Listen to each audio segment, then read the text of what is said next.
If there's one area of mathematics that should bring joy to everyone, it's fractals. Fractals are exciting for the mathematician because it's a brand new area of discovery. Fractals are a wonderful source of applications for those who use mathematics.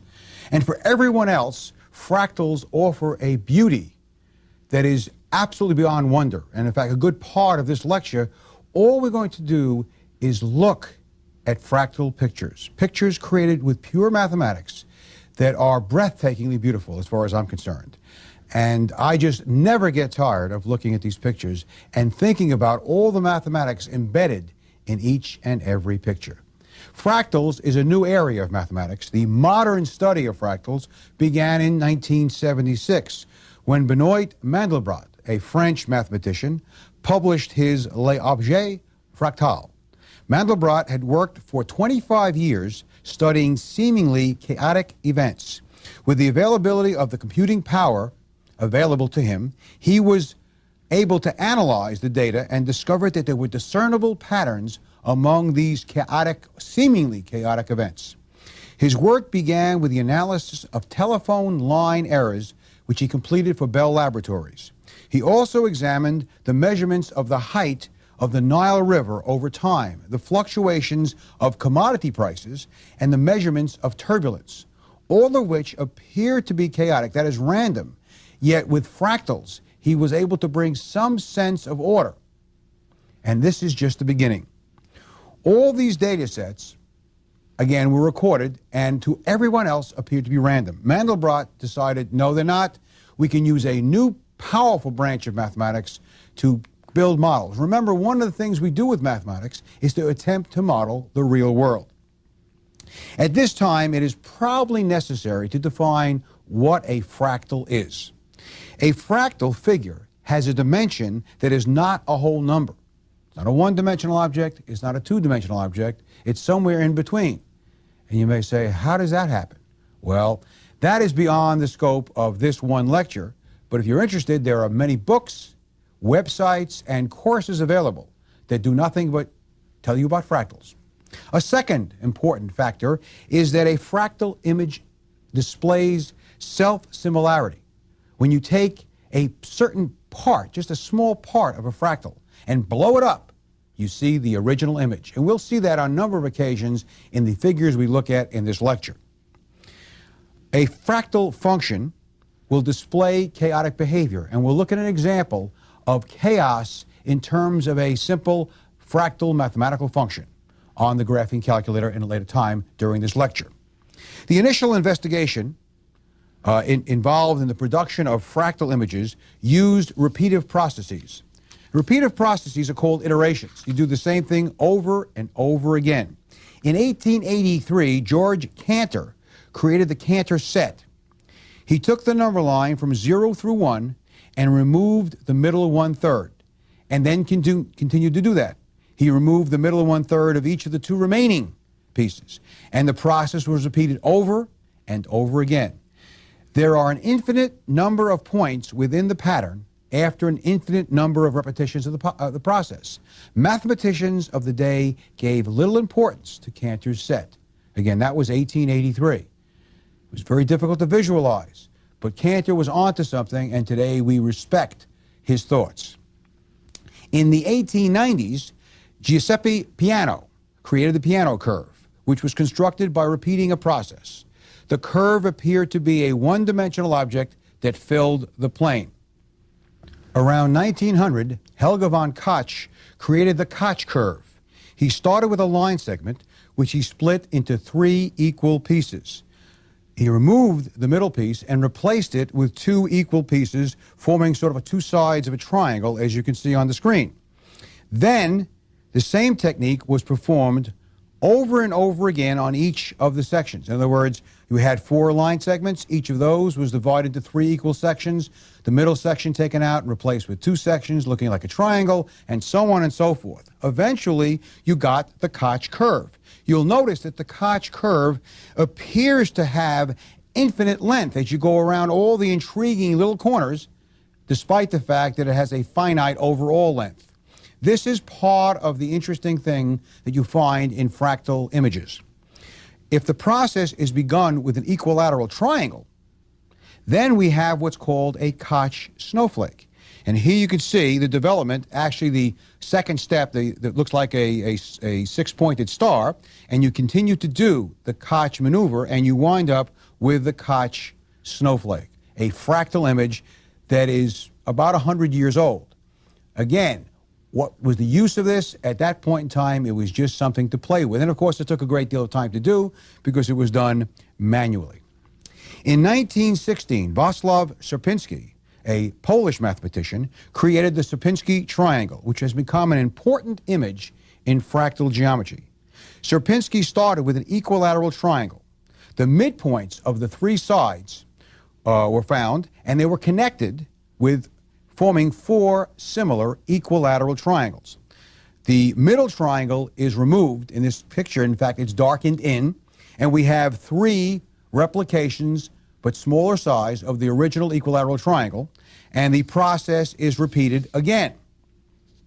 And as we can see, we take the process and continue to repeat it until we have something you've probably seen, which is called the Sierpiński triangle. And of course, we can go on and continue to do this process for a long, long time, but the limits of the pixels on our visuals require that we stop at this point right here.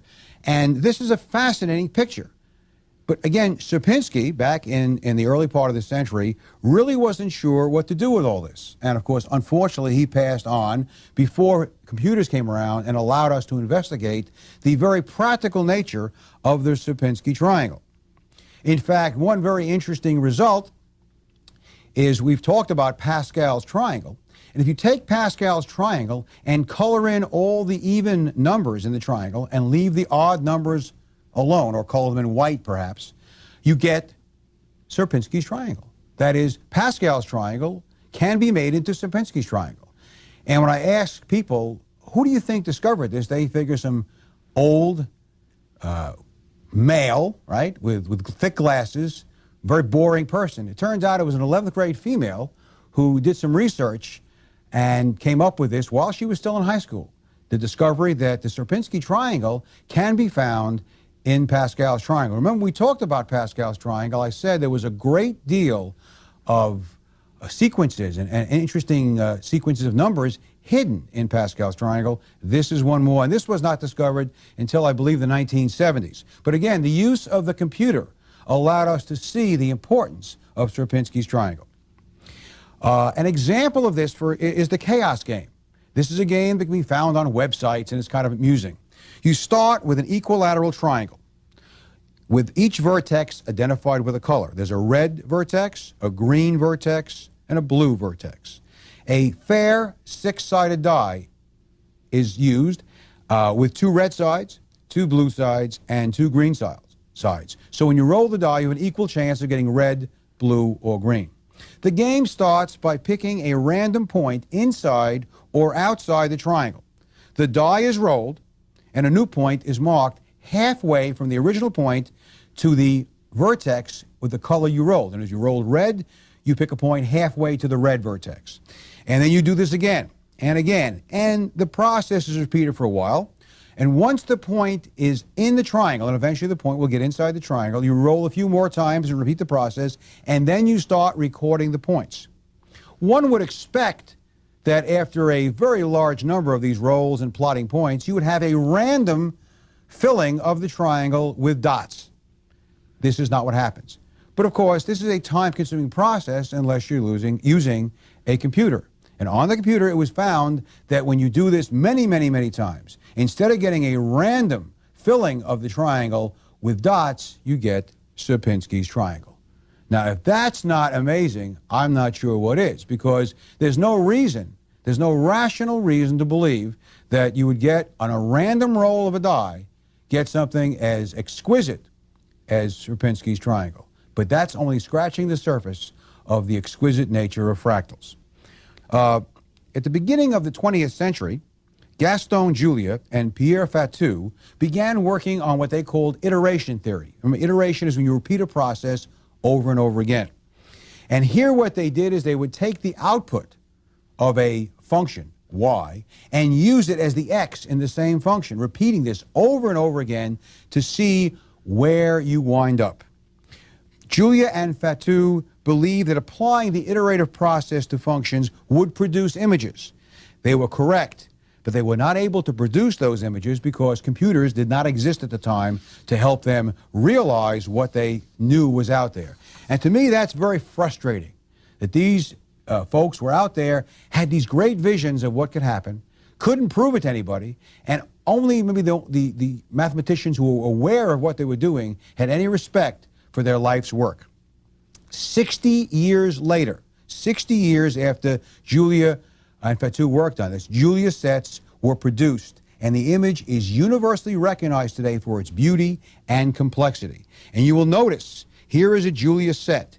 It's just absolutely wonderful what you see. The complexity, the artistic imagery is amazing, and this was created by the iteration on a function. If you're still not clear about iteration, fairly soon we're going to use the graphing calculator to take a look at some simple iterations, and then we'll come back and look at the Mandelbrot set and the images there, which to me are just absolutely fascinating. Basically, what we're going to do is we're going to take a common mathematical function, like the square root, like the square, or possibly the cosine. Again, we haven't talked about trig functions. We mentioned sine in a previous lecture, but we'll use it anyway on a calculator and iterate and see what happens. So let's go to the graphing calculator and see what iteration really means. The first function we will iterate is the square root. So let's pick a number. Given what we talked about before, obviously it should be an odd prime number, so how about 7? We'll put 7 into the calculator and enter it, and now we're going to take the square root, and we're going to take the square root of the answer. The answer is the number that's right now 7, and will continue to be whatever the answer to the process is. So this process is an iteration because it will take the answer to a square root and put it in for x into the square root and take its square root. So let's put the answer in there. And now we have the square root of 7. If I hit the enter button again, we'll get the square root of 2.64, etc. And we continue doing this. And we'll do it rapidly because you'll notice that the numbers are getting smaller. And the question is, what's happening? And I think you can see what's happening. As we speed up the process, every time I strike the enter key, we're getting closer and closer and closer and closer to 1. And once we get to 1, that's where it is. So through this iteration process, if we take the square root of any number, we'll eventually wind up in 1. I don't care how large it is, any positive number. Obviously, we want to deal with imaginaries. So what happens if we take the square root of a fraction, a number between 0 and 1? Well, let's put in 0.2 and enter it. And then we'll take the square root of the answer. And you notice the square root of a fraction is a larger fraction. You got to multiply 0.444, it's at 0.447, etc., by itself to get 0.2. And if we keep taking the square root, I think you can see what's happening. And if you doubt it's going to 1, well, unfortunately, you're wrong because it is going to 1. How about the square? Let's take a look at the square. So we'll clear the screen, and we'll pick a number. And what happens if I take a number and I square it? Let's pick a number like 7. It's always a good number to pick. Again, put an answer and simply hit the squared button. And that tells us we're going to square the answer. And obviously you know what that is. It's 49. And of course we square that, and we square that, and we square that. And that is a pretty big number. That's the way the calculator writes scientific notation. That is 3.323, etc., times 10 to the 13th. Rather large. We square that, and we have an overflow message. What that means is the number is so big, our calculator cannot write it. We say our squaring using an iterative process goes to infinity. What happens if we start with a number between 0 and 1? Let's try 0.2. And again, we're going to square this. And of course, we get a smaller number, 0.04. We continue squaring it. And of course, 6.5536 times 10 to the negative 12 is a rather small number. And eventually, we get to 0, and once we get to 0, 0 squared, of course, is 0. So it appears that when you iterate x squared with a number greater than 1, it goes to infinity. Between 0 and 1, of course, it goes to 0. And in fact, if you put in 1, 1 squared is 1 and stays at 1, and of course 0 squared stays at 0. Let's take a look at the quadratic function x squared minus 2. And this gives us a very interesting situation. Let's put in a number greater than 2. For example, 7. And we're going to square it, put in the answer. We're going to square it, and we're going to subtract 2. And I think you can see where it's going. In fact, I'm not going to go any further because you can see it's going to get bigger and bigger, and eventually we're going to get that overflow error message, which means it's going to infinity. How about a number smaller? How small should we go? Let's start with 0. We put in 0, and we square it and subtract 2. And we get negative 2, and we put in negative 2, and we get 2, and we put in 2, and we get 2. And in fact, we're stuck on 2. And of course, the reason is that 2 or negative 2 squared is 4, and 4 minus 2 is 2. If we start with 0, we can start with 0 and see what happens. And we have x squared, 0 answer squared, minus 2, and we get back to 2. So it appears that some numbers go to infinity. 0 and 2 are situations that go to 2.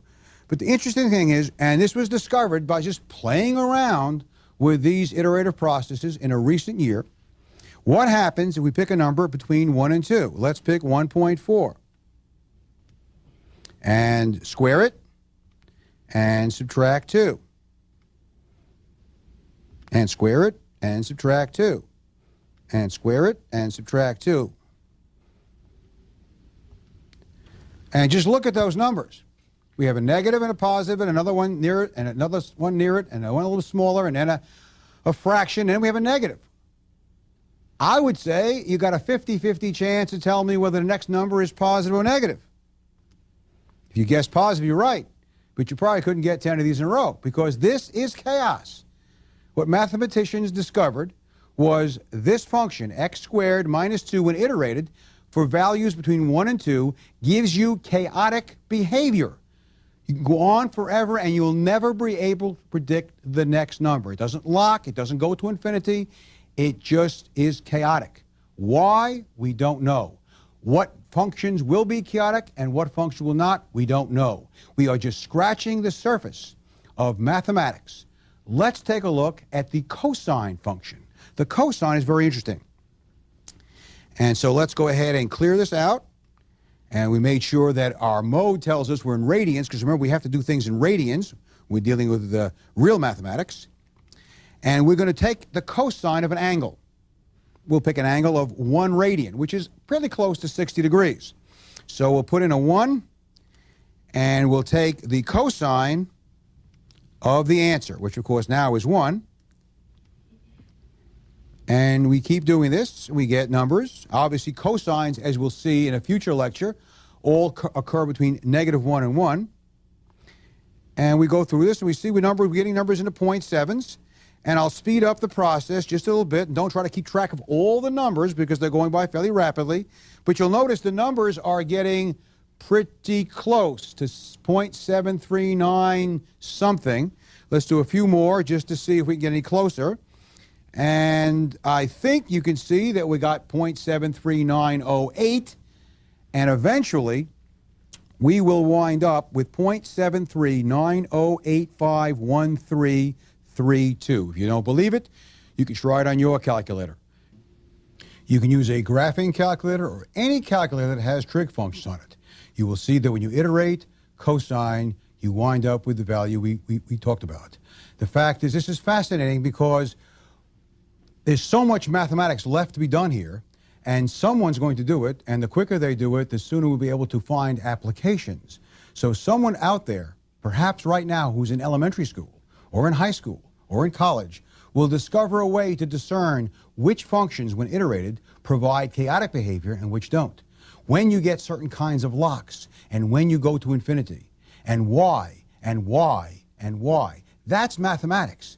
But now, let's look at the beauty of fractals. For those of us who are not as concerned with applications, but simply looking at great works of art.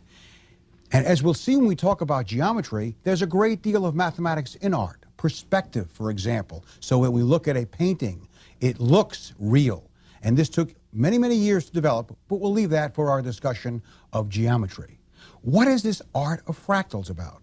Well, let's take a look at the Mandelbrot set. This is a fractal image. How it is obtained, again, I will leave for you to read materials or visit websites or take a course. But suffice it to say, this kind of looks like a snowman on his or her side. And if you look at the head of the snowman, you'll see that the snowman's head has a head. And if you took and zoomed in on the snowman's head, you would find a snowman with a head. And the head would have a head. And if you zoomed in on that head's head, you would find a snowman with a head. In other words, this goes on forever. As you zoom in, you get the same image. A fractal is self-similar. What's been discovered is as you zoom in, some of those little, what look like red lightning bolts sticking out, have different numbers of fingers. And the question has been asked, can we predict the sequence of the number of fingers? And there's people working on that right now as we talk to try to see if we can predict this sequence. And again, the answer is, well, the question I should say is, when will we use this? Who knows? This image to me is phenomenal. I mean, again, you have some symmetry along the x-axis. You can see the x and y-axis. It is not symmetric along the y-axis. And the colors are magnificent. And this and all the other images we'll look at in the next few minutes are created with pure mathematics. This was not done with painting by the numbers. This was not done with someone of a vision of what they wanted a picture to look like. It was simply done by taking a mathematical function, turn out using the complex plane that we talked about earlier in an earlier lecture, and using a computer to generate this image. And the image, it was not known before it was first generated. And in the future, when we discover more about fractals and are able to understand more about fractals, perhaps the path of a hurricane will be better predicted because of our knowledge of fractals and the applications to chaotic events. It is reasonable to model things with fractals once we can control them. The potential is unlimited. But now, let's simply go to fractal art. And the first image we see looks like an explosion of color on the screen. And the little finger sticking out. And again, you'll notice the little circular things that are blue and black and gray. And there are two of those. And you'll also know little smaller ones in rings around the two larger circle figures. When you blow those up, guess what you get? You get the same thing. Why? I don't know. I'm not sure if anybody knows, but it's there. And it's magnificent. And the colors are just beautiful. And again, this was not created by humans painting on a palette or drawing with crayons. This was created with mathematics. Let's look at the next image. Now, the next image doesn't have the brilliant color of the previous image, but notice the little fingers. Notice the design, the symmetry, if you will, of these little fingers coming out. And again, on the little fingers, there are little fingers, and on the little fingers, there are even smaller fingers, and so on and so forth. Ad infinitum. Again, created strictly by mathematics. The next figure really is a blow-up, a zoom-in on one of those finger-like constructions. And notice the delicacy. And in terms of when you change the functions slightly, and the pictures change slightly, and you take pictures of these, and you show the pictures in a slideshow rapidly so you get movement, what happens is that these fingers rotate and they slap. And in many cases after they slap, there are brilliant bursts of color, and then back to mostly darkness. It's just phenomenal. I mean, as wonderful, as joyous as these pictures are, the motion pictures made with fractal images are absolutely phenomenal. In today's vernacular, you would say you'd be blown away. The next picture, again, you see these intricate designs, the circular features, the spiral features, the little curly cues. And of course, you'll also see blackness. And there is a reason for this. Certain areas are colored black. The other areas are colored in a particular color based on what happens in an iterative process in the complex plane. The next picture. Now this picture almost looks like a piece of jewelry, like a necklace laid out in a jeweler's case with yellows and grays, and absolutely magnificent. And look at the symmetry. And again, the symmetry is because, if you will, we have the y and x axis, and this is obviously symmetric about the y axis. And I should mention that a limited number of functions have been used to create these images. There are dozens of functions waiting to be looked at. But this is a time-consuming process, even on a very fast computer. The next image, which is in blue, is a spiral of delicate arms. And again, at the tip of each arm, there's a spiral. And if you blow that up, you'll find the entire series of spirals with little spirals at the tip of each arm. Fascinating. To me, it's just a wonderful, wonderful application of mathematics. Now we're back to a picture that has a great deal of color. And we have the arms coming out of the central figure, going into figures that are fairly symmetric, with smaller figures, and arms, and little fingers. And you know what's going to happen if you zoom in. You're going to get the same pictures over and over again. No matter how much zooming you do, the image stays the same. It is self-similar, which is what a fractal is. The next image, to me, looks like a brooch with golden threads emanating from it. But if you look real carefully in the center of the brooch, you'll see our friendly snowman with the head. And if you look carefully, you'll see the head has a head. And the snowman has arms. A very familiar image. Absolutely beautiful, totally intricate, and yet done with pure mathematics. The next picture is an explosion of color on a yellow background. And again, you'll notice the basic little delicate design where you have little arms, small arms at the end, and the small arms have smaller arms, and so on and so forth, forever and ever. A fractal image. The next image has some really beautiful shades of blue. And again, I want to add that this lecture is not the place, because we don't have the time, to explain how these colors are generated. It can be easily explained. There are, like I said, websites, books, even videotapes, and certainly courses one can take simply on understanding the introduction to fractals. And I think once you see that, and with your knowledge of the complex plane based on our previous lecture, you should have no problem understanding it, given the time. But let's go back to this. Look at the beautiful yellow insets and the symmetry, yet the intricate details. And again, if you take any one of these little figures and blow it up, you'll get the original figure. The next, to me, almost looks like a fish or a bug, one of those beetle kind of bugs with two eyes and little curly-Q arms. And again, we, like cloud pictures, we see what we wish to see. But in this particular case, as in all, the beauty, the figure, what we see has been created by mathematics, by simply iterating a mathematical function in the complex plane. And our final picture, and this one, again, you'll notice it's really interesting. It seems to be somewhat, for a while, symmetric about the horizontal or x-axis. Has a large black part to the right, and has these little black, almost ellipses or football shapes, alternating with golden football shapes. And within each golden football shape, there's this looking almost like a disc spinning, with a disc behind it spinning, and so on and so forth, with the blue little curlicues. All of this done with mathematics. To me, fractal images are a wonderful, wonderful opportunity to appreciate the true joy of mathematics.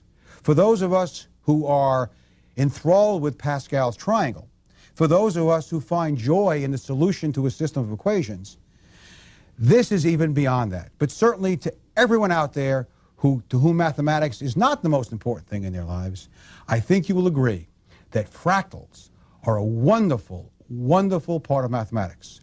Our next talk will be an introduction to the history of geometry.